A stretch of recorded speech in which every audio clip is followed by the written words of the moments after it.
explosive plays. They scored again here right before halftime. I don't know, guys. I mean, can we do running clock in the second half? And he puts through the extra point. So here comes the kickoff after the touchdown, and the last thing you need right before the half is to give up a big return.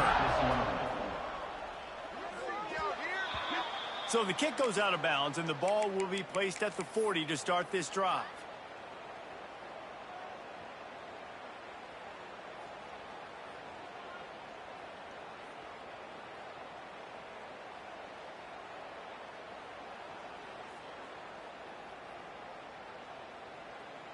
Just enough time for one final play of the half.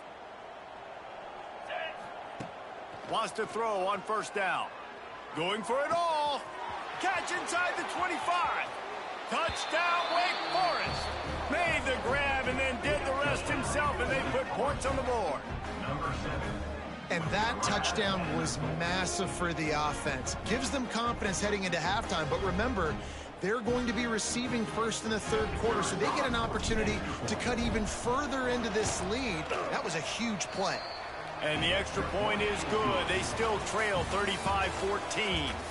That's the end of the second quarter. That means it's time to join Kevin in our halftime update.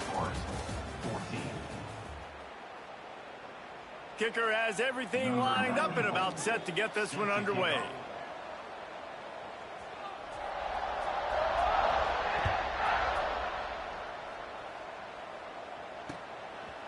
And he passes on the touch. And the ball's free deep in his own territory. Grabbed by the kicking team. Man, this kickoff unit, they've got heat-seeking missiles running down the field with bad intentions. They hit that return man with authority, and that's what popped the ball loose. Looking for room. It's Lacy. And he's going to score. Touchdown, Rebels! Well, just as you would expect, that didn't take very long. It didn't, Reese, and you've got to make great field position count. When you've got opportunities, you got to pay it off. And the offense took advantage, scoring a touchdown. Didn't have far to go, but they got the points they needed.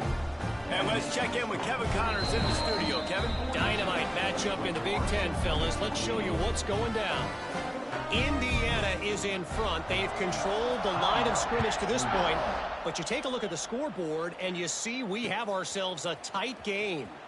They're up by 7 over Penn State. We'll let you know if anything else comes out of Big Ten country from this one. Back to you.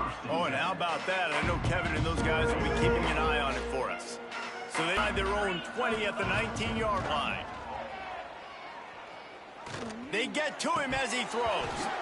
And the physical play there forces the incompletion on first down. Yeah, and I'll give him toughness points. He stood in there, stared down the barrel, got whacked, but I won't give him smarts points because he threw in the double coverage. You got to make a better decision than that. So try not to get walloped, and definitely don't throw up in the double coverage. Throwing on the run. And he throws his third pick of the day. His head has to be spinning. Just a really nice play. Not a lot on the return, but that's all right when you hand it to your offense at the 42.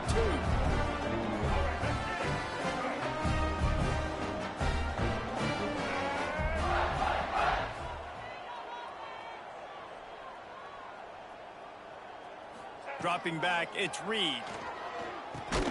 That's reeled in, it's Barney. Didn't pick up a lot there, moved it forward just a few. Man, these in-breaking routes are so hard from these slot guys because you're so worried about them flying up the field vertically. Nice job sitting down, breaking in, finding a little hole, making a catch. He got his hands on it, but couldn't hold on to it. And what a time that would have been for their first pick of the game. And finally, this quarterback looks human for one play. He has been lights out up to this point. Very accurate, making good decisions in a beautiful rhythm, and finally throws his first incompletion of the game.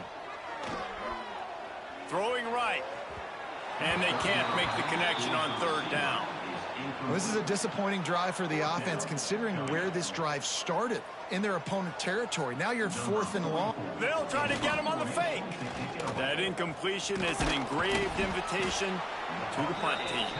They will stop him short. Turn it over on downs. This is probably one of those plays where you wish you had a do-over button so you could just punt that thing away. They'll snap it from the 37 for the first play of this drive. Caught over the middle. It's Barber. Defense scoops it up, and he's headed the other way. He managed a few yards on that return, but the bigger play was the fact that they forced the turnover. And that's a huge play by the defense. Great job and great effort getting to the ball carrier and swatting at the football, knocking it out, and then falling on a massive fumble recovery. Looking for space. It's Lacy. Oh, he's got some space. Makes that one pay off, and they finally get him down at the 38. It'll be first down. There's really no secret to it, David. When this guy's running well, this offense is so hard to stop. It opens up everything, and he's having a great day, showing you a little... Oh, there's a loose football on the bad pitch. Ball bounced right to him, and he's on the move. Great job by the defense, forcing the fumble, but a bad, unfortunate bounce, and the offense pounces back on it. And the Rebels trying to find their way forward after the big loss on the last play. To the air, it's Reed. Can't find a man, and he'll be knocked down at the 40. Well, a big key for this defense coming into this game was could they impact this guy when he drops back to pass. We all know he's one of the fastest quarterbacks in all of college football. They weren't sure, honestly, if they were even going to be able to get him to the ground. They just wanted him to get rid of the football earlier than he needed to. But that time, in the second half, they come away with their first sack of the game, and that is going to be a big shot in the arm for this defense. He'll need some juice in that arm on 3rd and long. Looking down the left side. And he's got it inside the 25. And that has got to be a coverage bust on defense. There is no way the receiver should have been allowed to be that open deep down the field. Somebody on defense blew their assignment. The Rebels are moving quickly down the field. Looking to throw on 1st down. It's complete to the right. The ball is down at the 14 after that grab. So surprised we have not been calling this guy's name more. He's one of the best tight ends in the country, but give the defense credit. They have had an outstanding game plan limiting him so far. That's only his 2nd catch of the game. He's run out of bounds, but they've got it now 1st and goal.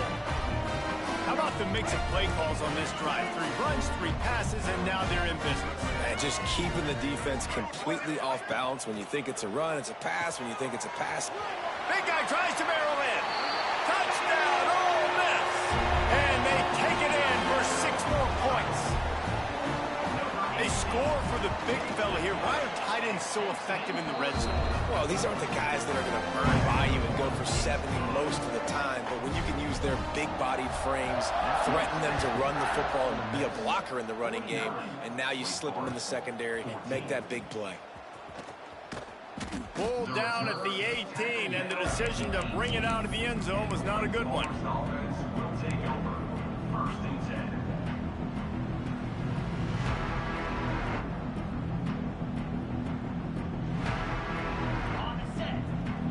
They'll start this drive from the 18-yard line.